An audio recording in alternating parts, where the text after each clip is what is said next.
দেশবিরোধী ষড়যন্ত্র মোকাবেলায় জাতীয় ঐক্যের প্রতি সমর্থন জানিয়ে বিএনপি নেতারা বলেছেন, ভারতীয় আগ্রাসন রুখে দিতে জনগণ প্রস্তুত। এই জনগণ না খেয়ে থাকবে, তবু কোনো আধিপত্যের কাছে মাথা নোয়াবে না। ফারাক্কা বাঁধের কারণে দেশের কৃষি বিপর্যয়ের কথা উল্লেখ করে তারা বলেন, বাংলাদেশের উপর পরিবেশগত আগ্রাসনও চলছে। রাশেদ আনিসের প্রতিবেদন। ভারতীয় আগ্রাসন সকালে প্রেস ক্লাবের সামনে ভারতীয় আগ্রাসন, অপপ্রচার ও দেশের সার্বভৌমত্ব বিরোধী অপতৎপরতা বন্ধের দাবিতে প্রতিবাদ সভার আয়োজন করা হয়।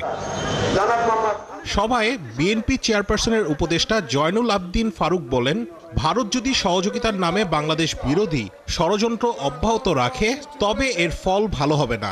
সহযোগিতার নামে যদি বাংলাদেশকে দখল করার কোনো স্বপ্ন আপনাদের থাকে, সেই স্বপ্ন কখনোই আপনাদের সফল হবে না। প্রেস ক্লাবের সামনে আরেক আলোচনা সভায় বিএনপির সিনিয়র যুগ্ম মহাসচিব রুহুল কবির রিজভী বলেন, নানা ঘটনা ঘটিয়ে দেশকে অস্থিতিশীল করার ব্যর্থ চেষ্টা করছে ভারত। এ সময় একটি ভারতীয় শাড়ি পরিয়ে দেশটির পণ্য বর্জনের আহ্বান জানান তিনি। তোমরা আমাদেরকে পছন্দ করো না, তারপরেও তোমাদের জিনিস কিনতে হবে। বাংলাদেশের মানুষ তো মাথা নত করার মানুষ না।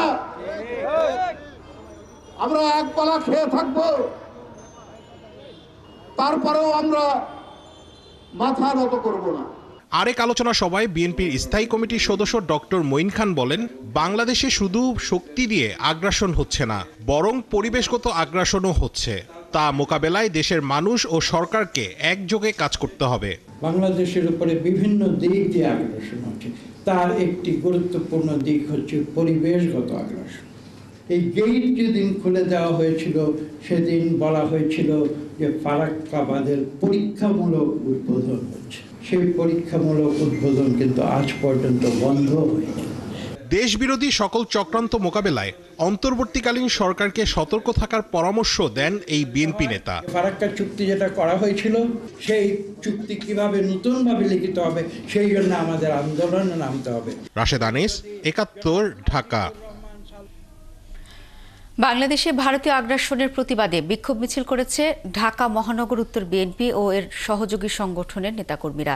দুপুরে রাজধানীর তেজকুনি পাড়ায় বিক্ষোভ মিছিলের আগে বক্তারা অভিযোগ করেন, গত ১৬ বছর শেখ হাসিনাকে ক্ষমতায় রেখে বাংলাদেশে লুটপাট চালিয়েছে ভারতের রাজনৈতিক দলগুলো।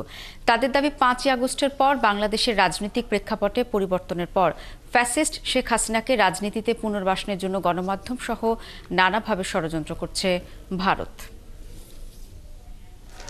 ভারত আজকে বাংলাদেশের স্বাধীনতার সামর্থ্য নস্যাৎ করতে চাচ্ছে। আজকে ভারতীয় মিডিয়ায় প্রচার করা হচ্ছে, বাংলাদেশে হিন্দুদের বাড়িতে হামলা হচ্ছে, মন্দির ভাঙা হচ্ছে, হিন্দুদেরকে মারধর করা হচ্ছে।